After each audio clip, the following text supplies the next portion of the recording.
I read 5 books this month and I want to talk about them. May wasn't the best month in terms of quality.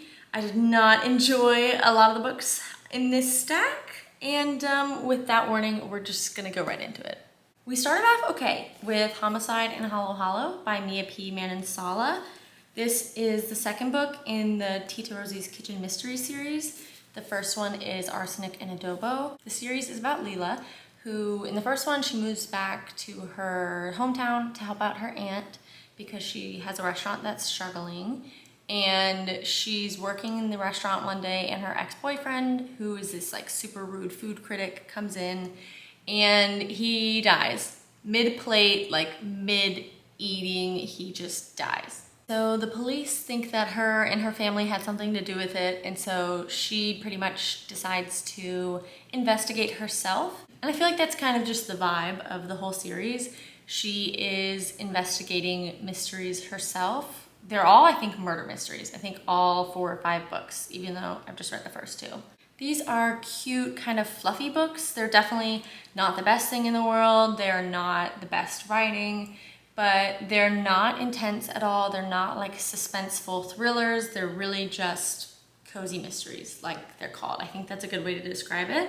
Leela is Filipino, and a lot of the book talks about Filipino foods and culture, and she really likes to bake, and it talks about that a lot, which I personally find interesting. It's not the most exciting book. I could definitely see people being bored of this because it's not a very plot-driven book. It's not like fast-paced thriller, that kind of mystery. So if this doesn't sound like your vibe, I would not recommend it. But if you just want something kind of cute and fluffy, a mystery that's not at all suspenseful to just throw in between other reads, then I do recommend it. It's really short. I think these are just something I like to throw in between maybe some heavier reads, like in between fantasy books. So that's what I did this month, and I enjoyed it.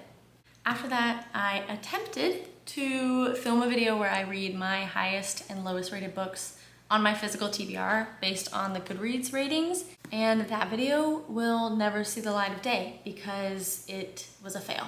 The video ended up being super negative and I feel like mean. So I decided I could not post it on the internet and I would just wait for this wrap up to give you my opinions on these books. And today I'm gonna try not to be so mean and negative, but it's kind of hard, so we'll see how this goes.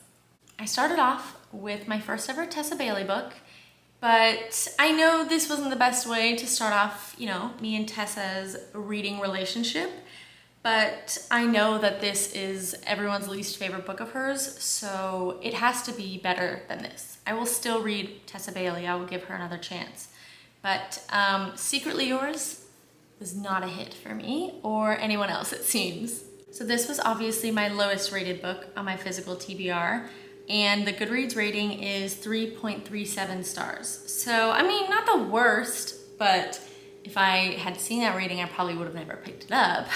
Because of this video, I went into it with low expectations, so I can't say I was really disappointed. This is about Hallie and Julian, who went to the same high school in Napa, and Hallie has always had a huge crush on him, like bordering on obsession. It is a little stalkerish, and he does not remember her at all.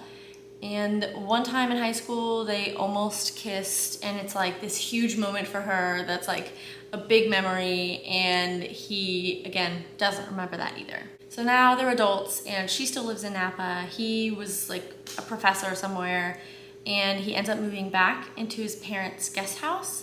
His parents own a vineyard, and her parents hire Hallie to do some yard work on their guest house because she's a gardener. They obviously cross paths again, and she is still obsessed with him. One night, she gets really drunk with one of her friends, and she starts writing him secret admirer letters. First, I mean, I thought the plot itself was just kind of silly. Like, she's 30-something years old and writing this man secret admirer letters, and he doesn't know it's her, when all of a sudden, like, the two of them are together and flirty, and he's like, who could it be? So the plot itself, I wasn't a big fan of, and I did not like Julian whatsoever. The book is in dual POV, which I usually like for a romance, but I did not like his point of view a lot of times, especially the first time that they met again. It was icky. Just the way that he was like talking about her and her body, it was gross. I did not enjoy reading it. It made me feel really weird, and stuff like that happened a lot throughout the book. And on top of that, his personality just sucked. Like, he was one of those people that is so like regimented and no fun. Like, at one point he even says that he doesn't like dogs, like they're just a waste of time, so he must think that anyone who has a dog is just stupid. I was like, he's beyond redemption at this point. Like, why would you do that? I get that the point was he's one of those characters that's just no fun, and then he meets Hallie and she's like wild child, spontaneous, and she brings out that side in him. But it was just too late. Like, he was irredeemable for me. I did not like him at all. And for that reason, this tiny little book took me 7 days to finish. And I definitely think I would have DNF'd it if it wasn't for the video that I was trying to film. But again, I went into this knowing it probably wasn't going to be very good. And overall, I gave it a 2.5 stars. I feel like I should have given it 2, but for some reason I felt it deserved that half star. So that book was supposed to be bad, but this next one was supposed to be the best book on my TBR. It was one I was very excited for, one I bought the day it came out, and for some reason was putting off reading. And so I did have high hopes for this. And this was even worse than Secretly Yours. The book in question is Powerless by Lauren Roberts. You've maybe seen this on TikTok because that's where I found it.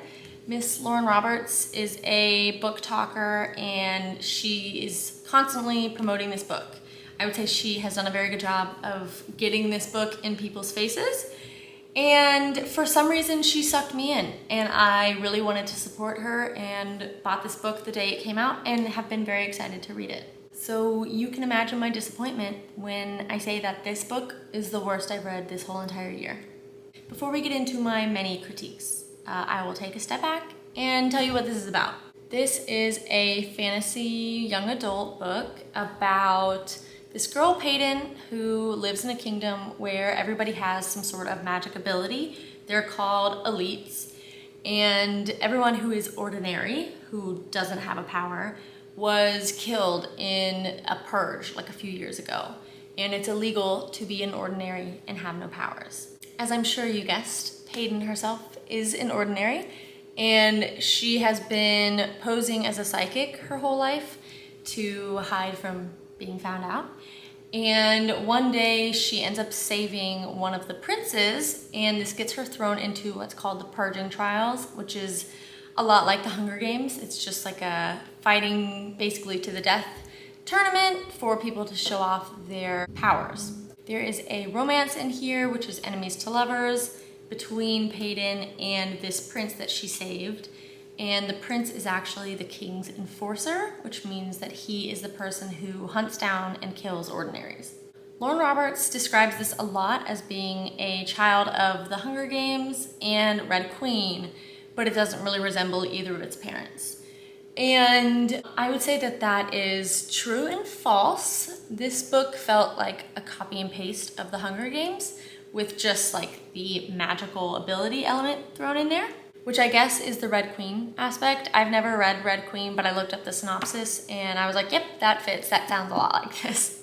So my first gripe was that this just felt very unoriginal. There were so many moments in this book that really felt like she was just blatantly copying the Hunger Games. Miss Peyton uses a bow and arrow. That's like her weapon of choice. There's a moment where she's going to this ball and they all have to wear a certain type of dress, but she's a rebel and decides not to. It was very much giving Katniss in her like fire dress. There were just so many moments where I was like, this is literally the Hunger Games. But my biggest problem was the grammatical errors in this book. I've never read a book with so many mistakes. It felt like no one read this book before it got published. And I want to say that all of my negative thoughts about this book don't directly reflect the author. I like her TikToks and I was obviously really excited to support her. And I think that she definitely needs a better team. I think a better editor and maybe like friends and family, because whoever read this book and let her publish it, what were they doing? Do they even like her? I don't know. But I'm not kidding. It was like every other chapter, there was some sort of mistake. The biggest thing was missing words. Like a sentence would have a missing word that was so obvious, like a key part of the sentence structure was just missing, and it just completely would take me out of the book.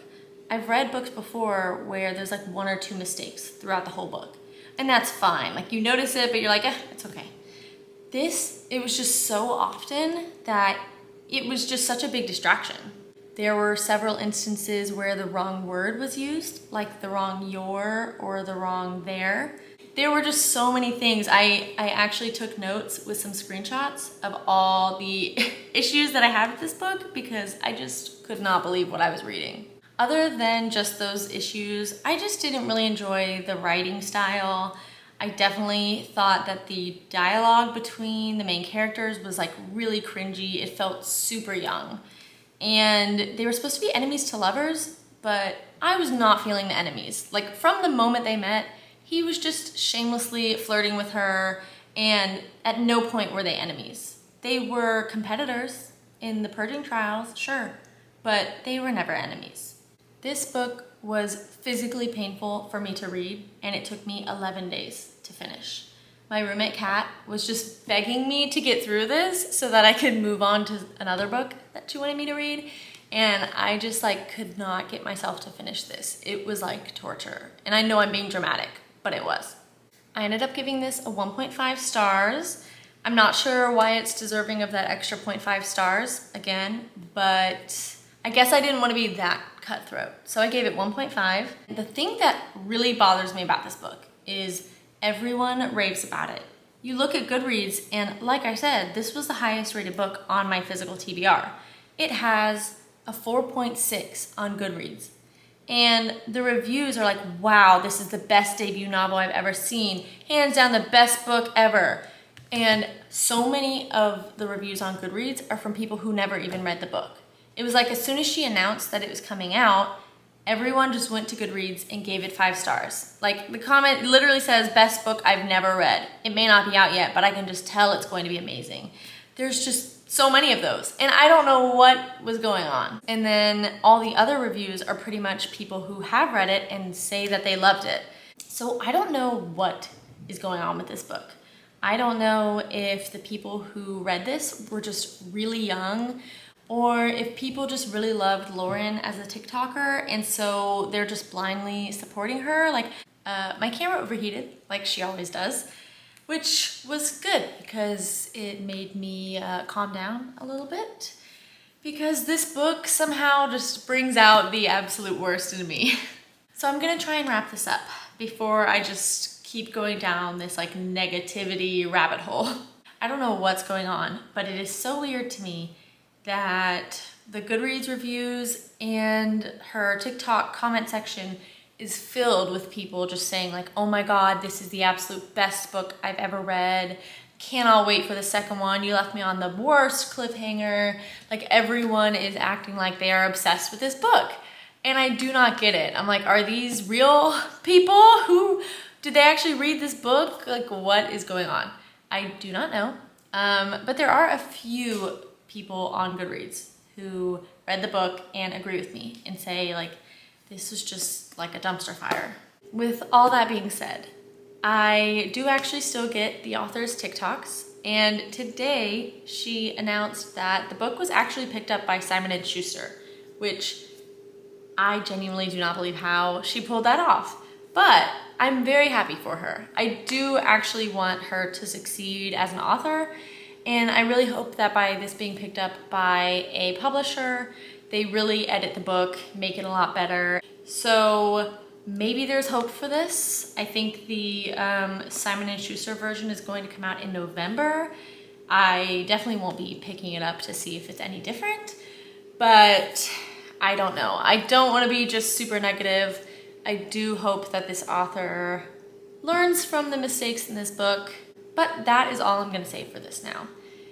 Forcing myself to read this book really put me in a slump, and I kind of hope to just never talk about it or think about it again. So we're done with that one. I don't know about you, but I am done with the negativity, which is good because that's the end of it. I enjoyed these last 2 books, so we can move on now. Like I said, while I was reading Powerless, my roommate Kat was begging me to finish so that I could start another book, which was The Last Thing He Told Me by Laura Dave. And that's because she read it and the show actually just came out and she really wanted to watch it and knew that I had it and wanted to read it. I feel like this was the perfect book to get me out of the reading slump that I was in after those 2 awful books, and I really loved this. This is about Hannah, who is married to Owen, and Owen has a daughter from a previous marriage. Her name's Bailey. And one day Owen just does not come home from work and he leaves Hannah with a note that just says, "Protect her," referring to Bailey. So Hannah and Bailey are obviously like, what the heck is going on? And they are trying to figure out, like, is he actually missing? Is he running away from something? And I honestly don't want to say anything else. I just think you should go into it pretty blind. And this was super fast paced. It's not very long. The chapters were super short. And I feel like there were a ton of little mini cliffhangers that just made me want to keep reading it. So I really think this is the perfect book to get you out of a reading slump. I will say it's not really a suspenseful thriller. I would kind of just call it more of a mystery, but I definitely was hooked. Whether it was suspenseful or not, I was into it. So this turned my month around. I gave it 4 stars. I really enjoyed it, would recommend. I know that this one doesn't have the best reviews, so I know not everybody enjoyed it, but I did. So did my roommate. We loved it, and I think it's great. We did start the show. We've only watched the first episode, and I will say it is not very exciting so far. It does have Jennifer Garner, which is fun, but it was pretty boring, the first episode. Cannot lie. So do I recommend the show? I don't know. The jury's out on that one. I finished the month with People We Meet on Vacation by Emily Henry, and this was my first Emily Henry book. After I loved The Last Thing He Told Me, I said, "Kat, you're on a roll. Why don't you just pick out my next book?" And she is on a big Emily Henry kick, so she was like, "Do it. Just do it." So here we are. This is a friends to lovers romance. It's about Poppy and Alex, who met in college and started going on vacations with each other every single year, and they were best friends. And something happened about 2 years ago from where we are in the book, and they don't speak to each other anymore. For some reason, something happened on their last vacation, and they haven't really spoken in 2 years. They obviously have not gone on their vacation the last 2 years. And out of the blue, she just texts him and says, "Want to go on vacation this year?" And they do. At the point we are in the book, they've known each other for 12 summers, and we get flashbacks of all the summers that they've had together leading up into this point, which I enjoyed. I thought this was good. I liked Emily Henry's writing. It made me want to read the rest of her books.